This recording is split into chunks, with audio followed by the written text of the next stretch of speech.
नाशिकचा भोंदूबाबा अशोक खरात याच्या अटकेनंतर दररोज नवनवे धक्कादायक खुलासे होत आहेत।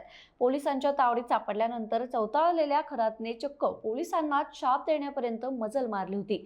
तुम्ही घोर अपराध करत आहात, तुमच्यावर कोप होईल अशी भीती तो पोलिसांना दाखवण्याचा प्रयत्न करत होता। मात्र आता त्याचा सगळा आव गळून पडला असल्याचं दिसून येत आहे।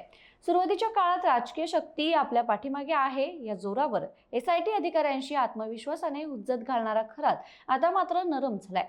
चौकशीचा फास आवळला गेल्याने आणि सर्व बाजूने कोंडी झाल्याने खरातचा थैथयाट थांबला असून 2-3 वेळा तो कोठडीत रडल्याची माहिती समोर आली।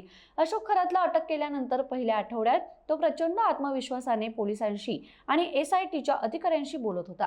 त्यावेळी आपल्या मागे राजकीय शक्ती असल्याचा आत्मविश्वास खरातला होता। तुम्ही पाप करत आहात असंही तो पोलिसांना सांगत होता। मात्र आता आपला पाय खोलात गेल्याची जाणीव खरातला कोठडीत होऊ लागली। त्यामुळे 2-3 वेळेस तो चक्क कोठडीत रडल्याचंही अधिकाऱ्यांनी नाव न छापण्याच्या अटीवर सांगितलं आहे।